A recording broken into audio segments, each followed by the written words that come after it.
This World Cup has been the worst experience for me. I hated watching every single match, no matter how good or exciting it was, even when my favorite team was winning. What I learned about FIFA has completely destroyed my love for football and the World Cup. What they're doing behind the scene is absolutely despicable, and I felt like a blind man after learning that FIFA was never about football. It was a tool for money laundering, corruption, propaganda, and everything that something as sacred and beautiful as football is never supposed to be about. We have to separate FIFA from football. I'm going to tell you why I'm so frustrated with this World Cup, FIFA, and most importantly, Qatar. But before we get into that, I want to tell you what football really means to me. Football is a sacred thing. And same goes for any other sports in the world that's widely celebrated. I believe that sports is sacred because of sportsmanship. By definition, sportsmanship means an understanding of and a commitment to fair play, ethical behavior and integrity, and general goodwill towards an opponent. But in my own simple words, sportsmanship is about respect. Respect towards the game and all the players that are involved, including their countries and the cultures that they represent. This mutual respect creates a platform of equal chance for people from anywhere in the world to prove themselves and get rewarded for their abilities. Along the journey, a football player develops friendship and discipline and eventually becomes a better and stronger human being. Countries competing one another gets a chance to put all their geopolitical tension aside and just enjoy a game of football. It's not about just kicking a ball around in the field and scoring some goals. And it's definitely not about fighting over a referee call or pretending to die in pain after a slight shoulder bump. Oh, hey, that's my cart. Oh, sorry about that.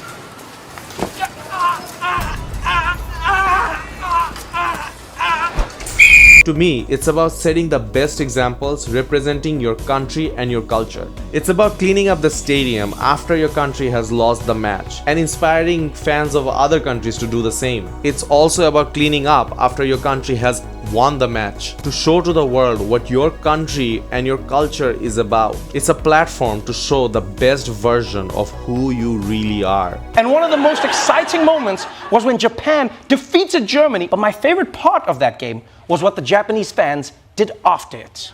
When Japan beat Germany, hundreds of Japanese fans stayed in the stadium and picked up the trash that other fans left behind. I'm not gonna lie, this is one of the most amazing things to see. And you know, if you ask me though, this is a huge flex from the Japanese fans. What is a more baller move than beating somebody and then cleaning up after them? Oh, let me take out your trash. No, we'll clean up. You guys can go and figure out how to play soccer. Yeah, we'll just To get a better understanding of football and sportsmanship, I'm going to share with you a story of one of the most inspiring coaches of football, who not only changed a club from being an absolute failure to becoming a champion, but he also proved that race does not matter in football. I'm talking about the legendary football coach Arsene Wenger. First of all, he's a French coach who served in an English Premier League club, Arsenal, for over 22 years. Now, we're all familiar with the 1,000-year-old rivalry between the Britain and the French. So you can imagine how difficult it was for a French coach to earn the trust and loyalty of English players. But even after being French, he was able to force the English players to make some major lifestyle changes like no drinking, no red meat, and getting proper sleep and all this other stuff. He was so dedicated to the team that in his entire 22 years of career, he never missed a single training session.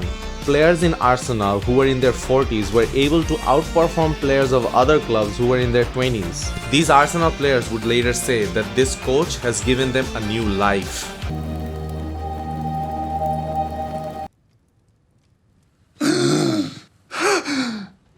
In total, they won over 17 trophies. Now, during this time of success, Arsene Wenger was offered triple the salary to return to his own country as a national team coach, but Arsene Wenger declined. He said that Arsenal and football was his life. When his relatives from France would come to visit him in London and ask him about nice places to visit in that area, he would just reply like a nerd that he didn't know any other place in London other than the stadium and the airport. This is how dedicated he was to the success of Arsenal. And this is the beauty of football, where a man from a rival country creates an eternal bond and goes through an extraordinary journey together. Even though Arsene Wenger was not a football player, but he lived his life like a true sportsman. He proved with his life, with his actions and the examples that he set, that football is much bigger than any race, religion or politics. It's about bringing people together. To me, this is what football is all about. Our deepest fear is not that we are inadequate. Our deepest fear is that we are powerful beyond measure. It is our light, not our darkness, that most frightens us. Your playing small does not serve the world. There is nothing enlightened about shrinking so that other people won't feel insecure around you. We were all meant to shine as children do. It's not just in some of us, it's in everyone. And as we let our own light shine, we unconsciously give other people permission to do the same. As we are liberated from our own fear, our presence automatically liberates others. FIFA World Cup has a viewership of over 5 billion people, which means they have the power to inspire 5 billion people to become better human beings, one action at a time, one example at a time. Instead, what FIFA is doing with all these views behind the scene will probably disgust you. It destroyed my love for football, and I don't think I'll ever be able to enjoy a match after learning about all of this. Let's begin with a little history of FIFA. Football was already a popular sport in Europe and South America when FIFA was formed in France in 1904. Their main goal was to promote football and oversee competitions. By 1930, they were inspired by the Olympics and decided to start their own international tournament and called it the World Cup. The first question that came up was that out of the 44 countries at that time, who was going to host the World Cup? Which country should be selected and on what basis? This is when a FIFA Congress was formed, which is made up of one representative from each country who were put in charge of voting for the winner. But this was just a facade. In reality, there was no voting.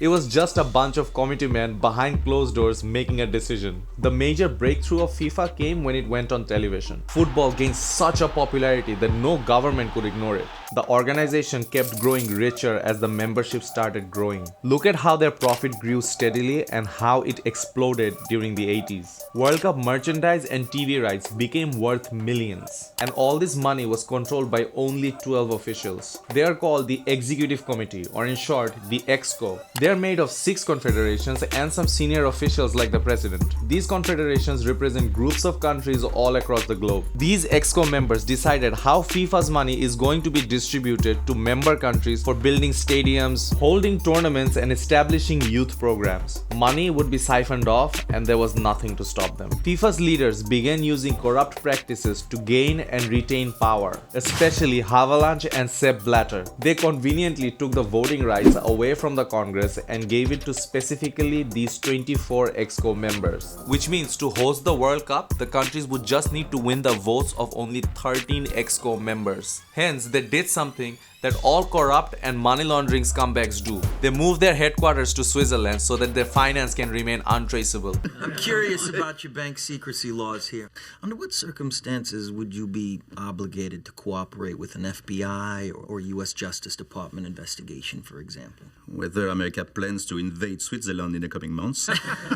What I'm asking is, are you going to fuck me over? I understand perfectly. From a financial standpoint, you are now in heaven. If the US Justice Department sent us a subpoena, it would become papier toilette. We would wipe our ass with it. I wonder why Switzerland is the only safe haven for corrupt people. I mean, I'm sure there are other places that the same thing can be done, right? But why is it that Swiss bank comes up in the media all the time? Who exactly benefits from it? That can be a topic for another day. As time passed, countries grew more and more desperate to host the World Cup because of the prestige and the viewership. It was also a tool for them to display their strong leadership. They would spend huge amount of money on hotels, stadiums, and metro rail with the hope that they would be able to cover the expense with the tourism they will attract in the future. But this is never a guarantee. I mean, look at Brazil. One of the stadiums that they built for the World Cup 2014 is now being used as a parking lot for the bus. By the way, Brazil is still facing some serious poverty issues. They needed that $11.6 billion that they spent on World Cup to elevate the country from poverty and reduce inequality. And this time, Qatar spent $229 billion for 2022 World Cup. This is an absurd amount, even for a country that can afford it. Now you can understand that countries are willing to spend way beyond their means just to host a World Cup. In my personal experience, whenever people are desperate for something, there is always malpractice and corruption. I've seen it mostly in healthcare and education, especially in lower income countries. Long story short, right now, as of today, FIFA is massive and it represents 211 countries and associations. It is easily the most powerful sporting organization in the world.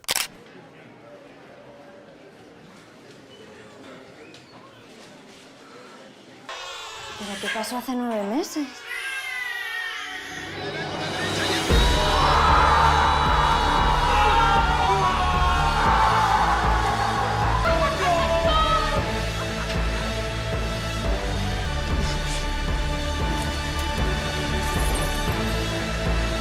Let's move on to the next question. How did Qatar win the hosting of the World Cup? To understand that, first you need to understand the criteria for choosing a hosting country. Voting is done on 3 criteria. First is compliance. Is the country even eligible or not? Then comes the human rights and finance. Whether the country has enough resources to cover the expenses of the World Cup. Finally, the technical aspect. This is about the infrastructure of the country like hotels, stadium, transport and all of that. In 2010, when Qatar was actually selected for the World Cup, they did not meet any of these criteria. And still they were able to win over other nations like USA and Australia, a country which is smaller than the state of Connecticut, where there is only desert and high temperature of 48 degrees, which is not even a suitable condition for players to run around in the field for 90 minutes. They didn't have the infrastructure either, and their team never played for the World Cup. And just so that the World Cup could be hosted in Qatar, the EXCO member did something that they had never done before, and it caused them another huge scandal. You see, FIFA is usually hosted in June or July month of the year, but during those months the heat is unbearable in Qatar. Players could easily fall sick playing 90 minutes in that weather. So FIFA shifted the month to December, when the weather is much cooler. This is a big problem. Those were the months when European leagues are very active, and having their tournament dates clashing with the World Cup dates makes their tournament irrelevant. Fox Sports filed a lawsuit against FIFA, but they dropped the charges as soon as FIFA gave them the media rights at a very low price. And they did so without discussing with the other broadcasters. Mess up after mess up. And it was getting hard for people to understand why FIFA was going so much out of their way to give the hosting of the World Cup to an unsuitable country like Qatar over better suited countries like USA, Australia or Japan. Well, there is a much darker side to the World Cup that you are going to learn about in this video. To understand the dark side of all of this, first you need to understand the magnitude of FIFA. They have a viewership for 5 billion people for this World Cup. That's more than half of the entire world's population. When an organization becomes this big, then it really doesn't care about the sports anymore. It only cares about money. And FIFA is no different. FIFA has a long history of corruption and accepting bribes. They have been doing this for over 50 years now. Qatar simply bought their way into winning the hosting of this World Cup. It's just that simple. The man in charge was Mohammed bin Hamdan. Qatar is filthy rich. They have one of the highest GDP per capita in the entire world. So they can afford to spend $229 billion building 8 new stadiums, 100 plus hotels, and a 40-kilometer long metro rail line within a short period of 12 years. Now, these are not ordinary stadiums. We're talking about stadiums which are fully air-conditioned for the audience and the imported grass on the field, because the grass cannot survive the extreme climate of Qatar. But at the same time, Qatar had absolutely no problem letting 6,500 construction workers die building the stadium. Dark secrets of the Qatar World Cup: the lack of human rights. Qatar still uses the kafala system. Essentially, this gives their employer control over their lives. They can take away their passport if they want to leave the country, forcing them to work in poor conditions and on a low wage. That low wage works out at about $275 per month. The Guardian reported that 6,500 migrants have died in Qatar since they won the bid for the World Cup in 2010. Whilst they are not all related to the World Cup, most of them were only there to build the infrastructure for it. Why do the death of these workers bother me so much? I mean, there are people dying everywhere in the world, then why am I so concerned about these workers specifically? Well, first of all, Qatar is an Islamic state and is known to be one of the most safest countries in the world with the lowest crime rates. But that's only for the citizens. They treat migrant workers like slaves and violate every single human rights on them. First of all, they appoint dealers to get these workers for them from lower income countries. And these dealers take money from the employer as well as from the workers. They take very high fees from these workers. The workers would often sell their most valuable asset, or they may even take a very high interest loan to pay for this. So now their only hope is the promise of a good pay from Qatar. But as soon as they arrive in Qatar, their passport gets confiscated immediately. And they would also withhold their monthly wages and make them live in inhumane conditions. Many workers died of heat stroke because they were made to work in extremely hot afternoons in the construction sites. My point is, law is supposed to be the same for everyone, especially Islamic laws, which is very effective. That is why they have such low crime rates in Qatar. So why can't Qatar protect these workers? They have enough money to meet the basic rights for these workers, right? I mean, nobody is asking them to give them the same privilege as a citizen, but at least make sure that they don't die. I mean, what kind of hypocrisy is this? Now coming down to the main question. How does all of this affect football? At this point, when you're watching football through FIFA, then it's no longer about football. It's become more about money laundering, corruption, political agenda, and business. When the administrative body themselves are so corrupted, then there's no reason to think that these football players are angels sent from the heavens. I've always had a suspicion that every match is rigged and scripted to some extent, because at times the records and the reputation of the players would simply not match up with their performance in a big game. Journalists have been talking about rigged games for a long time, and these are usually controlled by large mafia gangs who are also in charge of the betting scenes. In the last 16, Italy were the victims of the ultimate injustice. The referee, Byron Moreno, denied the Italians an important goal in extra time. He sent Francesco Totti off for a non-existent dive and proved to be heavily biased in favor of the South Koreans. Disappointing in the game up to this point, the Italian team of Maldini, Gattuso, and Del Piero were knocked out by a golden goal from South Korea. I personally could not enjoy a single match, and a lot of people around me felt the same thing. Players openly protested in the field, and they didn't feel comfortable playing in the stadium, where workers died due to negligence of the authorities. And also you can understand how energy intensive it is to keep the stadium cool for the audience, for the players, and most importantly, the imported grass. I mean, I couldn't find a single good thing about this World Cup. Now, I don't know about you, but these ethical issues bug me a lot when it comes to enjoying anything in life, not just sports. And I really want to know your thoughts about this World Cup. Tell me the truth, were you truly able to enjoy the World Cup this time? And what do you think is going to be the future of football? Let me know in the comments below. On one side of the world, migrant workers are being treated like slaves. And on the other side of the world, employees in large tech companies are being treated like kings. Because you need to make sure that these spoiled employees get paid at least $150,000 a year. But you are not allowed to tell them to work, or else they will publicly insult the owners of the company.